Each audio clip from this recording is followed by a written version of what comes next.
안녕하세요. 강주보건대학교 식품영양학과 교수 소미순입니다. 오늘 함께 공부할 내용은요. 대사성 증후군 예방을 위한 올바른 식생활 관리입니다. 화면을 보시면서 함께 공부하도록 하겠습니다.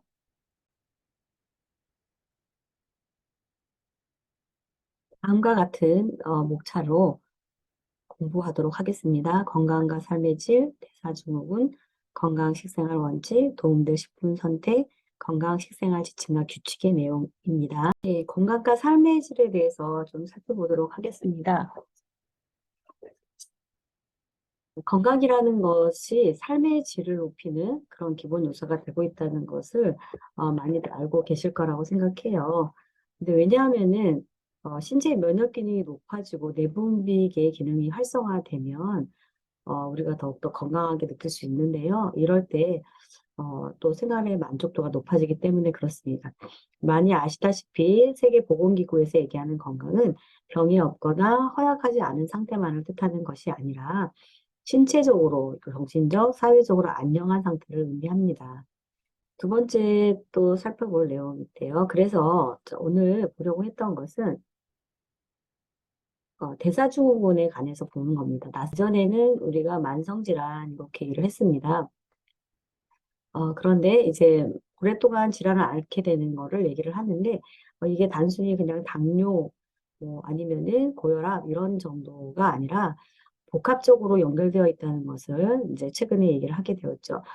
그러한 것을 우리가 합쳐서 대사증후군 이렇게 얘기를 하는데요. 혈압이나 공복혈당, 중성지방, 허리둘레, HDL 콜레스테롤 이런 5가지 항목의 그 기준값이 있습니다. 정상적 기준값이 있는데요. 이런 정상적 기준값을 넘어서서 위험 요인이 되게 됐을 때 그중에 3가지 이상이 해당이 되면 이 사람은 조금 위험하다. 대사증후군이 있다. 즉 그 얘기는 만성질환으로 될 확률이 있다. 그 얘기거든요. 그래서 이 대사증후군은 뭐 여러 가지 요인에 의해서 옵니다. 예, 이런 것처럼 운동이나 복부 비만이나 스트레스나 유전적인 거나 뭐 이런 것 때문에 대사증후군이 올 수 있는데요. 물론 많이 차지하는 게 이제 식생활이겠죠. 네, 이런 것에 의해서 대사증후군이 오면 아직 아프지 않았을 수도 있어요. 그런데 이렇게 정상 수치가 아닌 게 3가지 이상이 되게 되면 뭐 혈전증, 그다음에 이상지질 혈증, 동맥경화증 이런 것들은 주로 이제 뇌졸중의 문제를 야기시킬 수 있죠. 동맥경화를 야기시키고 고혈압도 마찬가지고요. 당뇨병 이런 것들은 또 우리가 알고 있는 당뇨 또는 합병증 이런 것으로 진행이 되기 때문에 대사증후군은 단순히 그냥 당뇨, 고혈압 이런 얘기가 아니라 만성질환으로 이완될 수 있는 모든 가능성을 다 얘기를 한다고 볼 수 있습니다. 그래서 대사증후군이 확정이 된다면, 판정이 됐다면은 이런 경우는 얼른 빨리 이제 자신의 식생활과 생활 습관을 돌아보셔야 할 필요가 있습니다. 자, 건강 식생활 원칙, 만성질환 예방이 완화, 뭐 대사증후군 예방이 완화 이런 같은 뜻이 되겠습니다. 자, 첫 번째는 다양하게 먹는 거입니다. 다양하게 먹는다. 이게 무슨 뜻이냐? 하루 30종류의 식품을 먹는 것을 의미합니다. 오, 이렇게나 많이요? 예, 이렇게나 많이라는 거는 음식 종류를 30종을 먹는 게 아니라 식품 재료를, 식품을 또는 식품을 이렇게 많이 다양하게 먹는 건데요. 30종이 힘드실 수 있어요. 충분히 많이 특히 식사량이 적으신 분들은 20종 정도는 먹으면 좋겠다라고 제가 제안을 드립니다. 그래서 다양한 채소와 과일을 먹게 되면 20종을 먹는 것이 가능해요. 다양하게. 그래서 다양하게 먹지 못하는 방법은 이런 거예요. 아침 식사 내용과 점심 식사 내용이 저녁 식사 내용이 동일해. 이런 경우에는 이렇게 동일하게 먹는데 이렇게 먹는 거죠. 뭐 밥을 먹었고요. 그다음에 미역국을 먹었고요. 김치를 먹었고요. 그다음에 뭐 짠지 하나를 뭐 먹었다. 이렇게 해서 밥을 딱 끝냈다.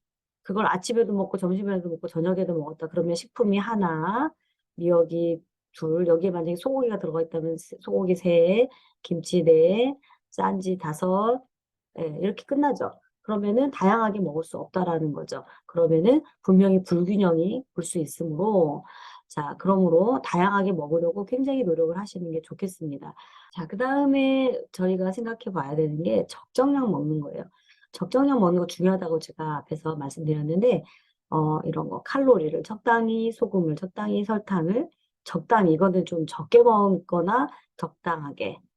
근데 식이섬유소 이런 거는 충분히 먹어야 됩니다. 단백질, 수분 충분히 먹어야 돼요. 단백질은 충분히 먹지만 과하면 또 안 돼요. 근데 많은 어르신들께서는 단백질을 좀 안 먹는 경향이 많으므로 제가 오늘은 조금 강조하기 위해서 가지고 왔습니다. 좀 하나하나 살펴보면서 설명을 또 드리도록 하겠습니다. 골고루 먹어야 된다도 말씀했는데 이렇게 골고루 다양하게 식품들을 먹는데 곡류는 조금 더 많이 먹고요. 그 다음에 채소류, 그리고 고기, 계란, 생선, 콩류, 요거 비슷하게, 채소류랑 비슷하게, 그 다음에 과일류 먹고, 그 다음에 우유, 유제품류 이렇게 먹고 하면 좋은데요. 많은 어르신들께서는 제가 살펴보니, 어떤 대부분의 어르신들은 밥을 좋아하십니다. 그래서 곡류를 엄청 많이 드십니다. 그래서 그 밥을 뭐 예를 들어서 이만한 공기에 이만큼을 먹는다. 그러면 반찬은 요만큼을 드시게 되고, 근데 이 반찬도 아까 말한 골고루 먹는 게 아니라 김치나 뭐 이렇게만 드시거나 하면은 이거는 적당량이 아닐 수 있고 균형이 안 잡힐 수 있어요. 여기 정리해 놓는데 탄수화물만 먹는다. 그러니까 곡류만 먹거나 밥이나 국수만 먹거나 어떤 분 국수 너무 좋아하셔서 국수 나오는 날은 국수 두 그릇 드시고 그다음에 다른 거 안 먹고 이렇게 하시는 경우도 있고 귀찮으시니까 라면 끓여 드시고 안 드시고 소화가 그것도 되시는 분들은 그렇게 드시죠. 소화가 안 되시는 분은 뭐 밥을 위주로 드시겠지만 또 소화가 잘 된다는 건 굉장히 감사한 일이기는 해요. 그렇지만 이렇게 한 종류만 많이 먹는 건 좋지 않다. 그다음에 고기만 먹는다든지 또 나는 기름진 거 싫다. 채소만 계속 먹거나 그럼 너무 이제 채소만 먹게 되면 근육이 없어서 또 안 좋습니다. 그다음에 많은 그 영양 관리를 하시는 분들이 얘기하는데 먼저 식사를 하는 순서예요. 채소, 과일을 먼저 먹고 이것도 실천해 보면 되게 좋을 것 같아요. 반찬을 먹기 전에 샐러드 또는 채소, 과일 뭐 이렇게 뭐 쌈종류든지 과일이나 이런 거 먼저 드시고 그 다음에 반찬을 드실 때 뭐 고기 반찬이나 콩 반찬이나 두부 반찬, 생선 반찬 같은 그런 육류나 단백질 위주의 식품을 먼저 드시고 메인 반찬이라고 주반찬이라고 우리가 보통 얘기를 하죠. 주반찬, 예, 주반찬 이런 걸 드신 다음에 그 다음에 탄수화물과 나머지 반찬들, 그러니까 짠지류 같은 걸 먼저 드시지 마시고 이런 것들을 먼저 채우셔서 드시고 이렇게 드시면 좋을 것 같고 그렇게 되면은 혈당 수치가 급격하게 올라가지 않아요. 혈당이 천천히 올라가거든요. 그렇게 되면은 다른 여타 아까 말한 대사증후군을 예방할 수 있는 방법이 또 될 수 있습니다. 이렇게 하게 되면 탄수화물만 많이 먹지 않게 돼요. 이미 배가 불러오기 시작하죠. 그래서 채소 과일을 이것만 너무 많이 먹어도 안 되고 다이어트 하시는 게 아니니까 채소 과일을 좀 적절히 드시고 반찬 그리고 탄수화물 이렇게 같이 드시면은 도움이 되실 것 같습니다. 이 열량을 적당히 먹어야 하는 이유, 체중을 그렇게 빼지 말라고 하면서라고 하는데 제가 말씀드리고 싶은 건 적당량 먹는 거예요.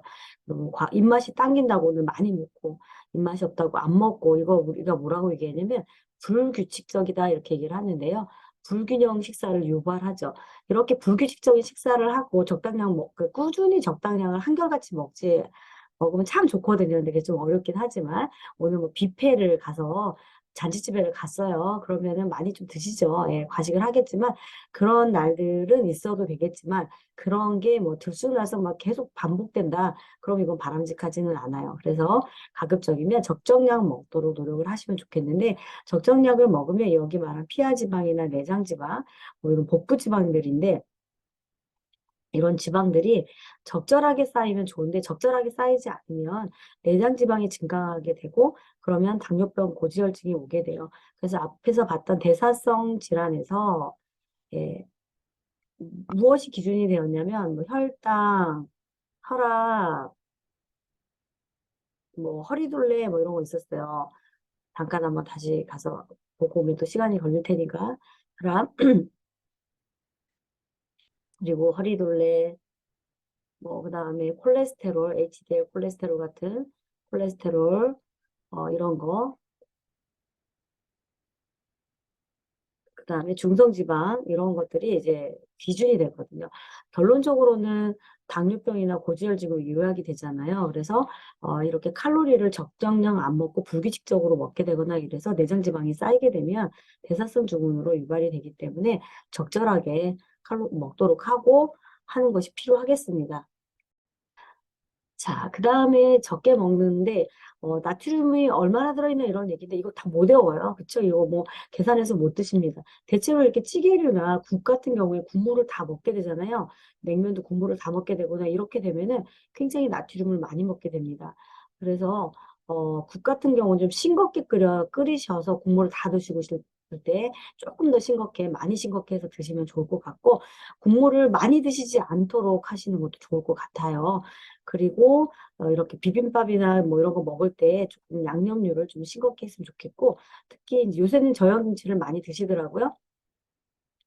그다음에 간장 김에다 싸서 많이 어르신들은 그걸 많이 하더라고요. 간장을 많이 드시고 또 이게 뭐 그 김에다 싸서 먹는 거 말고 짠지류도 이렇게 많이 드시고 젓갈류도 많이 드시는데 이런 건 우리가 봐도 짜잖아요. 이런 걸 만약에 드시고 싶으시면 드시지 말라는 게 아니라 드시고 싶으시다면 조금 적게 드시고 많이 드시지 마시고 이걸로만 밥 반찬을 다 해서 먹으면은 골고루도 안 먹게 되잖아요. 이렇게 이건 좀 적게 드시고 이런 걸 같이 드실 때는 채소류를 같이 드시면 좋겠어요. 채소류 또는 과일류를 같이 드셔서 조금 나트륨을 배설시킬 수 있으면 좋겠는데요. 나트륨의 배출을 도와주는 식품이 이런 거예요. 시금치, 양배추, 감자, 콩 이런 것들인데 유제품 같은 경우 이런 것들 주로 이제 여기 시금치, 양배추만 써 있지만은 채소류가 이렇게 나트륨 배출을 많이 도와줘요. 그래서 짠 거를 같이 먹을 때는 이렇게 채소류를 같이 먹게 되면 조금 더 좀 나트륨 배출을 도와줄 수 있으므로 도움을 받을 수 있습니다. 좀 많이 드시거든요, 설탕을. 그리고 가공식품에 특히 설탕이 많이 들어있어요. 그래서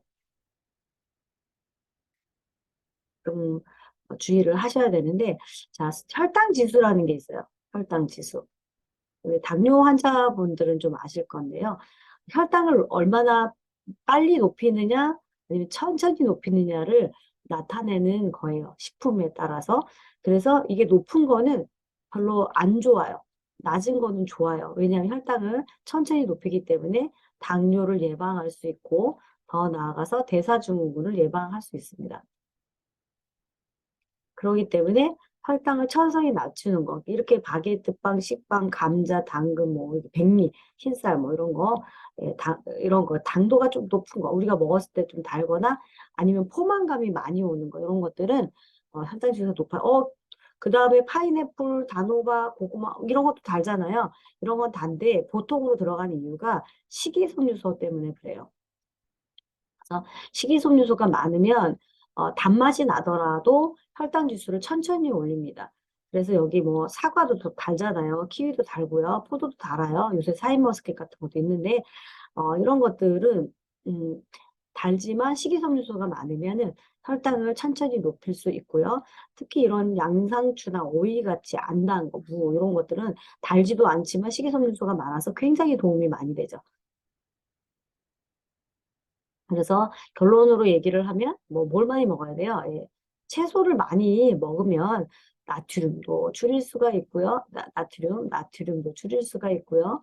그 다음에 설탕, 당도 줄일 수가 있고 혈당 지수도 낮출 수가 있다. 이렇게 얘기할 수가 있겠습니다. 그래서 나왔습니다. 결론. 채소, 과일을 많이 먹으세요. 많이, 충분히 먹으세요. 그런 얘기예요. 물론 당뇨가 있으신 분은 과일 드실 때 좀 신경 쓰셔야 됩니다. 혈당을 급격히 높이는 과일은 포도 같은 것도 이제 조금 조심해서 드셔야 되고 양을 많이 드시면 안 됩니다. 그러나 당뇨가 없다면은 이렇게 채소 과일을 충분히 많이 드시면 좋겠습니다. 과일류, 해조류, 견과류, 곡류, 콩류, 채소류 이런 거 뭐 귤, 유자, 뭐 바나나, 해조류, 귀리, 뭐 콩이나 고구마나 옥수수, 팥, 부추, 버섯 우리가 알고 있는 굉장히 많은 채소들이 있습니다. 짜지 않게 좀 달지 않게 드신다고 하면은 충분히 가능한데요. 그래서 뭐라고 얘기하냐면은 하루 5접시 채소랑 과일을 먹으면 좋겠습니다. 어이구 5접시나요?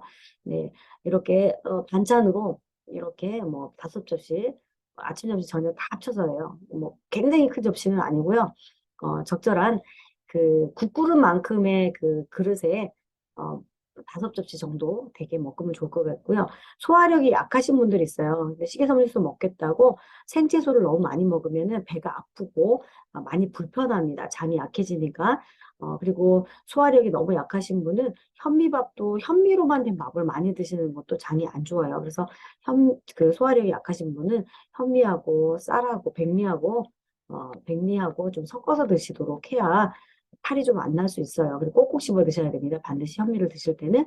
그래서 소화력이 약하신 분은 익힌 채소, 그 뭐 나물 종류가 있겠죠. 아니면 쌈이랄지, 이렇게 데친 쌈, 뭐 양배추 쌈도 좋고 호박잎 쌈도 좋고 이런 데친 채소나 익힌 채소 이런 걸로 5접시 정도를 섞어서 드시면은 좋겠습니다. 그런데 소화력이 좋으신 분은 이게 생채소나 이런 거 드셔도 좋은데요.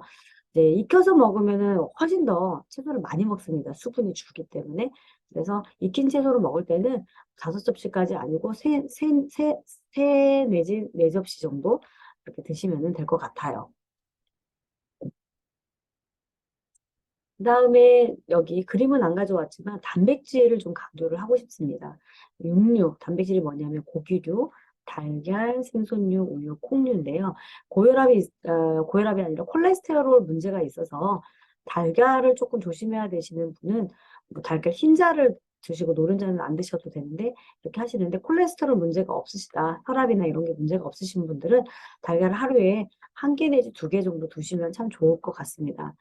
좋은 단백질이 들어있거든요. 달걀을 드시기 어려운 경우에는 뭐 이런 우유 유제품이나 생선류 드시면 좋겠고 우유 먹으면 속 아프신 분들이 있으세요.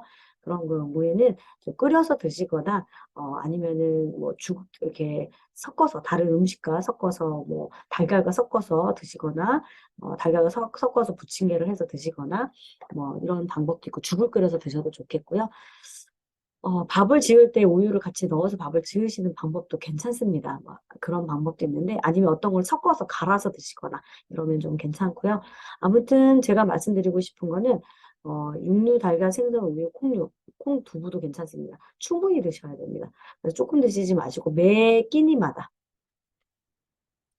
식사마다 굉장히 많지는 않아도 됩니다. 제가 말씀드리고 싶은 거는 손바닥이 이렇게 손바닥이 이렇게 있으면 손바닥에 반절되는 부분만큼 이 정도의 양만큼은 몇 끼니마다 좀 드시면 좋을 것 같아요. 적어도 이 정도만큼의 고기랄지 콩이랄지 생선이랄지 달걀이랄지 이 정도 드시면은 분명히 도움이 될 것 같습니다.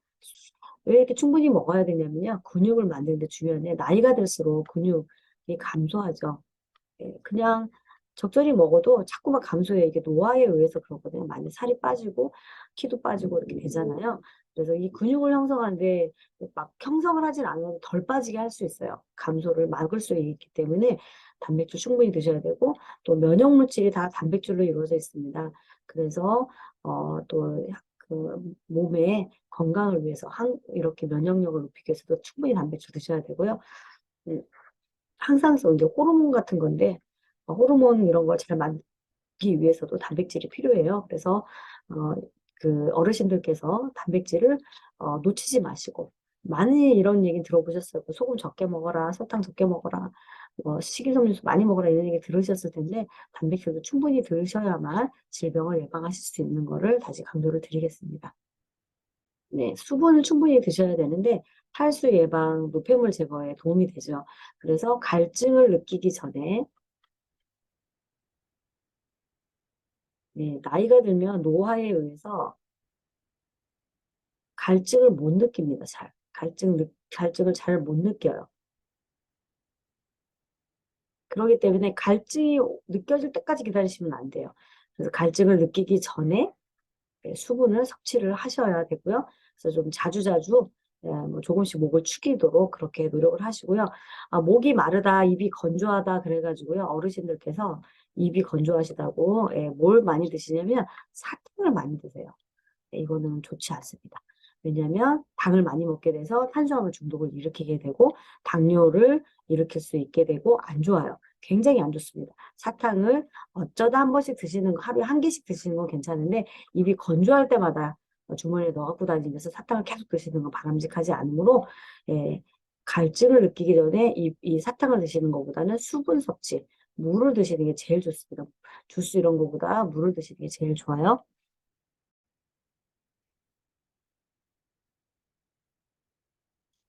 세 번째 중요한 거는 뭐냐면은, 첫 번째 중요한 건 뭐냐면, 다양하게 먹어라. 이렇게 얘기했어요. 다양하게.